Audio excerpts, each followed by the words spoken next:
just asking you to tell me a little bit about yourself Okay. and why you're running for school board. Okay, sounds great. Well, a little bit about myself. I have been in Hayes since 1997. I moved up here. I grew up in La Crosse, and I moved here to go to college. And with the big plans of someday I'm going to move on to Denver or I'm going to move on to Kansas City, and that just didn't happen. And I'm glad it didn't happen because my life goals and ambitions have changed, and I really feel that I've made roots here in the past 17 years. Part of the reason I want to run for school board is I'm getting of that age where it's time to give back to the community. It's time to give back to something that I want to be a part of. And I have a very big vested interest. I have 3 children. One of them is in preschool, but 2 of them are in school age. And so what happens in this district and what happens in the schools is very important. My wife is also a teacher and a librarian, and that also helped influence some of my decision. I'd say the biggest thing that really caused me to want to try and actually run is, I can't say just one thing, this is what did it. But you go to the meetings and you watch the news, and right now with our school districts and the current legislation, it just looks like a lot of doom and gloom. It looks like a lot of really tough decisions and really hard things, and there isn't a magic wand that can be waved to fix all that. But I want to be a part of it. If there's going to be some difficult choices made, I want to be involved, and I want to be a part of those decisions and those choices. So. You mentioned you have a wife and 3 children? Correct. And how old are the older children? The oldest now is 12 and then 7, although both of those are going to shift real soon. We've got a birthday here in March and a birthday in April. So. And then a preschooler? Preschool, correct. Who is how old? He's 4. Oh, okay. So. Yeah. And it's Luke Oborny. Luke, correct. Make sure we have your name for everybody to know. Should the public's desire for neighborhood elementary schools and the desire for choice in picking those schools, should that override the cost savings and educational benefits that we're hearing from school officials? Well, that's kind of a tough one. Should it override sounds a lot like an emotional choice. And I grew up in a small town school. I don't even have an idea what the costs were. I'm sure they were enormous. I can tell you there's tremendous benefits from that. I can tell there's tremendous benefits for the students and for everything else. In a perfect world, would I want that for every child? Absolutely. Would that be, you're saying if I'm elected, would I vote in that way? I'm going to tell you I'm a logic thinker, and it's going to have to come down to what's the greatest good for the 2,700 students of our district, and not whatever students that might affect at that point. And I wish it wasn't that case. I wish that the funding was there, and it wouldn't have to be that way. But you have to deal the cards that are dealt to you, and in this current situation, I will just tell you that my answer is my drive is going to be based off of logic, the greater good for the most students. How would you categorize art, music, and media classes like journalism and Channel 13 at Hayes High? Are those classes or are they extracurricular activities? And how would you characterize those? That's kind of a tough one. I guess it depends on the person, because I could see someone classifying them as classes, and I could see them counting as extracurricular activities. And one of the joys is I've been in sports, and I've been in journalism, and I've been in forensics, and I've been in debate. I really like the things that I can feel bring a long-term change and a long-term, can't think of the word I want to use here, a long-term part of the child's life. Journalism, art, music, forensics, all of those bring something to the table, I feel, for the student, or can bring something to the table for the student that can be with them for the rest of their life. I have no doubt that part of the courage I have to run, for school board is because I'm okay with speaking out in front of people, because I was in forensics and I was in debate, and I have my father to thank for that, and journalism, music, art, the self-expression, all of those things bring so much to the table for each individual student, you know, and some students, it's going to be more of that, some students going to be less, some students are going to get more out of sports, some students are going to get less, but really what I look at is those, again, that lifetime stuff that can be brought to the student. Not something that they're going to get for 4 years or even the 12 years that they're being educated, but really what is really going to make a difference for them for the rest of their life. Are there programs such as communication, debate, music, art that we should charge students to take some classes? And same way with activities. Should we have pay to play, or should we draw lines there? You know, it's ironic. When I decided to run for school board, I looked up at a lot of the legislation and stuff that was designed 50 years ago. I think sometimes it's intentionally gray. You know, it doesn't specifically say what the state should take care of and what we necessarily shouldn't. You know, again, in a perfect world, I would love for them to have the ability to go out for these activities, and I'd love it to be funded. Is it going to continue to be funded in the future, and is it going to have to go to a pay-to-play type option? It just might, you know, and you know, if the funding isn't there, you know, I mean, it may just have to come to that, you know, and I hate to see that happen. But, and I guess that's why I'm running for school board. I hate to see some of those changes happen, and I want to make sure that if anything else could possibly be done, I was there and I tried, you know, and if nothing else can be done, then that would be the vote that would have to be made. And you feel the same way about programs such as music or art and... Definitely. And definitely, yes. They fall in that same category? Very much so, yes. Is cutting costs needed? And if so, where should we cut? Well, unfortunately, is it needed is going to be a definite yes. You know, I mean, and you know, when I went to the exit issues and those other things, and you see your funding go down every year, and you and I both know for personal expenses go up every year. So I don't know how it couldn't be the same way for every school district. You know, from a business model, how is that supposed to work? You know, we made cuts. The governor made cuts last year, and the legislation is making cuts again this year. And if I could ask one question, it's what is the plan? You know, I mean, I'm always big on saying people can understand what's happening, and I personally can understand them if you explain to me why it's happening. You know, we have to make this choice because of this reason. I can get behind that. That makes sense. I don't understand the why. I mean, I understand there's no funding, you know, so why are we taking it from education? Why don't we make changes at that level to increase the funding, you know? You know, and cuts are really the last thing I would like to do, you know, but that may be that a pay-to-play may happen. Or, you know, last year we saw some increase in workbook fees and activity fees, and that just may be something that's going to happen. You know, private schools, you know, anyone here that has children in private schools are going to tell you, you know, it costs a lot more. And where legislation is going to start to fall short, we're going to have to pick it up somewhere. Or cuts are going to be inevitable until the point where there isn't much left. Are you a proponent of long-range planning? By long-range, say, 5 years or so? And if so, what should the priorities be for long-range planning? I love the idea. I'm a planner by nature. If you don't believe me, ask my family. They will confirm that one. I am a spreadsheet guy, and I like that. Do I feel that is realistic for a school board and a school district type application? Not so much. A 5-year plan is great. Let's have that.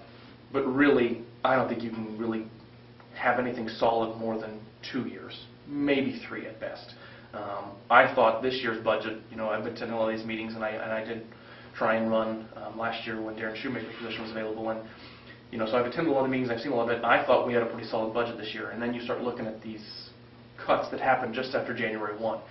How can you prepare for that? You know, and so what I don't want to see is, you know, we take our resources, our administration, and our superintendent, and we have them spend all this time on 5 years worth of planning, which we never ever can use because too much is going to change. And then I've just asked them to waste time and waste resources, and I'm becoming part of the problem. And I don't want to be a part of that. So, love the concept, love the idea. I just don't see how long-term that's really going to work. And maybe someday when funding and a few more of these things get more reliable and steady, and that would be a more long-term, we're not going to see a lot of change from year to year. We can go with that, but right now I don't see that working out. So. Do your facilities need updating? Unfortunately, yes. Yes. And where are we going to get the funding for that? That's my next question. Yes. There's been some talk among the board and also the Facilities Needs Committee of a bond issue. Would you support a bond issue? I think we're going to have to. And that's really so much of our conversation today. It's not a matter of what we want. It's the situation we're in and the choices we're going to have to make to survive. And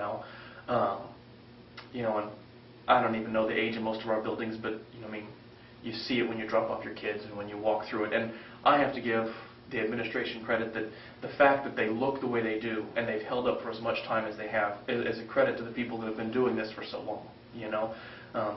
But as many of us know, being homeowners or anything else, owning property, even your car, it needs maintenance. Things break down, wear and tear. And I'm not sure when these schools were designed, they were ever intended to last as long as we've made them, So yeah, it repairs, these things are going to come up, and funding-wise, it doesn't seem like the state's going to have to help out. And if that means that we're going to have to do that, then I would support that, One of the big things, the why, and I know it's been talked about at the board meetings, we need to explain to the public and everything else, and I don't know how we do that. Maybe it's more board members out in front, doing recordings and stuff of this nature. But really, the why needs to be shown. The pictures of the buildings, this is what needs to be done. I think we all could sit here and say repairs are expensive. They're expensive on a personal level. They're going to be 3 to 10 times that on a large commercial level. And if this is what needs to be done, we have to basically at that point choose. The legislation is taking care of it. Are we going to fund our schools? Are our children important to us? Or are they not? And I think when push comes down to it, people will choose their children. What if a bond issue wouldn't pass? Any ideas how to pay for improvements there, or just keep trying? Or I think the biggest thing is just keep trying. Yeah, as I've seen with the current administration and the board and the superintendent and what they've been doing, they are making healthy cuts. They're cutting wherever possible. One of the things that was discussed in the work session that's going to be discussed coming up is moving more toward technology. And technology has a pretty high price tag. It has an expense out of the gate. Sometimes you can find some deals or something subsidized or something else. What I'm hoping, when I see sometimes is technology can also have, I won't need as many printed textbooks, or we're going to use less paper, or, there can be some efficiencies from technology as well. And, avoiding mass increases in fees or, bond issues or anything else, it's going to have to be cuts or efficiencies. And, I've got to give credit because I think they've done a tremendous job already. We've gotten some luck this year with the weather and fuel prices and everything else as well. But yeah, if it isn't passed and there isn't large-scale funding, then it's going to have to be a situation where it's going to be bit by bit and whatever we can afford out of the yearly budget. And that's not a great answer because some of these things will get worse if they're not addressed immediately. You mentioned technology, and I had that as a question. It's time to renew the contract, as you mentioned. Is that an area where the district can save money? Are you an advocate of the one-to-one initiative, and how do you feel about iPads? Well, I do love technology. On a personal level at my home, I'm a techie type person, and I like that. there is that delicate balance between, with technology, and I always want the latest and greatest, comes a cost, and so from a technology standpoint for our schools, maybe it isn't always going to be the latest and greatest. I mean, if the brand new model came out last year, maybe that's not what we're going to have. Now, with that being said, too, it does absolutely no good to train our kids on technology from 8 years ago, because it's not going to apply in anything they use at home, out of school, and it's certainly not going to apply for them in the future. If we were going to do more switch to technology, which I am for, and I know it may sound like I'm a contradiction here, but I am definitely for the push in technology. But you also have to watch that could be a large expense. So every choice that has to be made would have to be looked at and scrutinized. Okay, we want to make this change. What is the cost to that? What savings can we see? Is there an efficiency or something else we can remove over here that we can, say, these are going to be expenses we're no longer going to have because we're moving this way?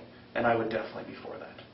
So, because let's not lie, I'm sure you will tell me technology has changed quite a bit in the past few years, and I am amazed, just in the past 15 years, the leaps and bounds that technology has made.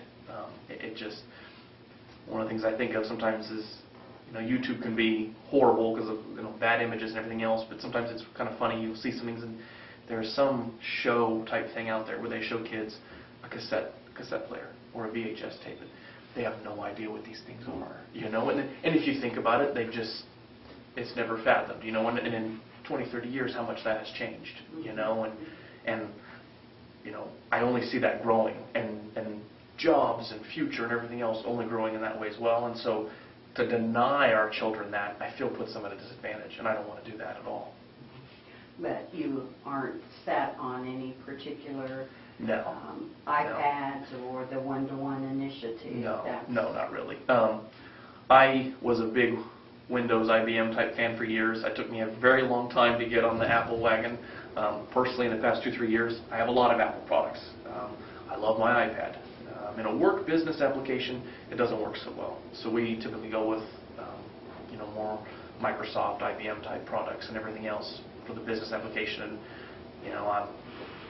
my work computer is a Surface Pro 3, and I absolutely love that thing.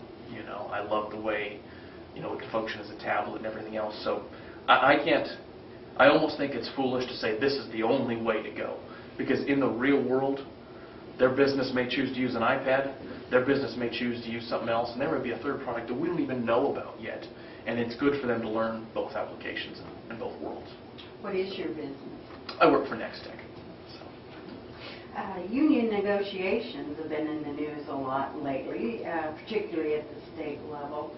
Should the board participate in union negotiations, or should they give district authorities, district officials that authority? That's something that has just come up recently with our board. Do you have any thoughts on that? I don't think it really matters if we have the board do it or we have the administration do it. It's one of those things that really depends on the person. That person there, and again, the conveyance of why. Last year they had to make some tough decisions, and we had to let go of a lot of teachers. That put a negative spin on things and a negative view on things. And I know a couple times I've talked before about, well, why couldn't we do this? Why couldn't we do that? Well, that's all union this, and that's all negotiated this and negotiated that. And I fully understand that. But you can't tell me that you don't go to them and say, here's our situation, here's our numbers, nothing's hidden, we're in trouble. 16 teachers are going to lose their jobs if we can't help with this. And I can't speak for that because I've never sat on that table. But you can't tell me that they're not going to be willing to work and negotiate back and forth. And I think sometimes it's just one of those things where we in general as people, get stuck in a rut, and I want this and I deserve that, and we don't look at the big picture, And if you look at the big picture, this is the district, this is where we stand, and this is where the finances are.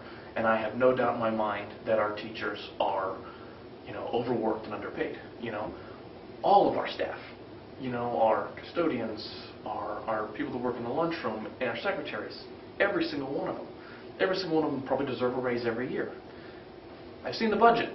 I don't see that happening very much. I see an attempt to try and do that, but it's just not a reality. Now, on the role reversal, if we explain to each and every one of them what's happening and why this is going on, and the moment something changes, this will be a priority. As long as you see, it's not a case of we're being mean. It's not a case of we don't see the value and we don't care for them as people and care for what they bring to the organization. Because at the end of the day, you remove all the people, we have nothing. We talk about all these wonderful things that come from our schools or come from our districts. It's the people. All that wonderful technology doesn't work at all without the people. The teachers have to integrate it into the classrooms. We have to have IT to support it, to design it, to have Wi-Fi for these networks. And things break, It's the whole infrastructure that needs to be maintained and well balanced. And, it's just one of those things where it's going to be a necessary thing. So. Are there any priorities that you would go to the negotiating table with that you think either need to be negotiated back or that should be expanded for? Honestly, since I have no idea where that really stands, I don't really feel I can make an educated answer on that one, because I just don't really know where that stands. I don't really know what the issues are. I don't know what the expenses are, the costs are. At this point in time, I just don't feel I can make an educated answer on that. And you mentioned your wife is a teacher and Correct. librarian here in the district. Correct, at a law firm. Will that create any conflicts for you as a board member, do you think? I have a really comfortable sofa, so I'm sure when it's a problem, I'll just sleep out there. Will it create conflicts?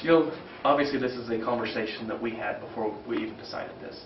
And it could potentially, and it definitely raises a question, and I can see it raises a question on the voter's eye. Oh my gosh, how is he going to think? At the end of the day, I am a logic thinker, and if it's going to be the greatest good for the district and for the 2,700 kids, then that's the choice that's going to have to be made. Again, I've hopefully in this interview I've expressed how much the people and each and every person that works in the district is as far as importance to me. But, it's the big picture that has to be looked at. And, I'm just hoping at that point in time that, not only will I be answering to her, I feel I'll be answering to each and every one of them. And, as long as I can express this is the why, this is why we have to make these decisions, I'll make the choice and we'll go on. And they'll either love me or hate me for it, and we'll go on. So. Common Core, also known as College and Career Ready Standards, has been back as an issue in the legislature. Should we maintain those standards in the schools that we've already adopted, or should it be scrapped like some lawmakers would like to see? That's another one I'm not sure I know enough on to really give a real educated answer. Common Core is kind of like funding, or everyone has a very stringent opinion. It seems to be a love or hate relationship. I can't say that I have a set opinion one way or the other. I honestly maybe just haven't done enough research on that. So it'd definitely be something I'd want to research and look at. And that's really how I do things. I absorb, I take in. One of the biggest things I like to do as well is, I'm not the answer. I don't have all the answers. I don't know everything. But we have a lot of people in this district that do. We have a lot of people that have been teaching, and they've been principals, administration for years. And I'm going to take their input. We don't need to redefine the wheel here. We have experts in the field. They work for us. If they're not doing their jobs, I trust that the administration, the superintendent, will remove them, and we'll get in people that will. And my job is to listen to that, listen to those people, get feedback on what's working and what isn't, and make best decisions from that. Anything else you'd like to add? That's all the questions I have. There really isn't anything I can think of. I think we did a good job kind of expressing some of my platform and issues, kind of expressing a little bit about me. Obviously my information, is all public, as far as address and phone number and anything else. If anyone would like to contact me through a letter or email or something else, anyone wants to talk to me or get to know me or anything else, I would sure welcome that. So, I mean, and that's how you make an educated decision. Or, some of you might actually see me at the Eggs and Issues type stuff, and take time, come in and meet me, and that's fine. So that helps. Same thing I mentioned. How do you make a well-informed decision? Well, you gotta get all the information and get all the facts. So. Okay. Well, thank you very much. I appreciate you Thank you. coming this afternoon. Thank you.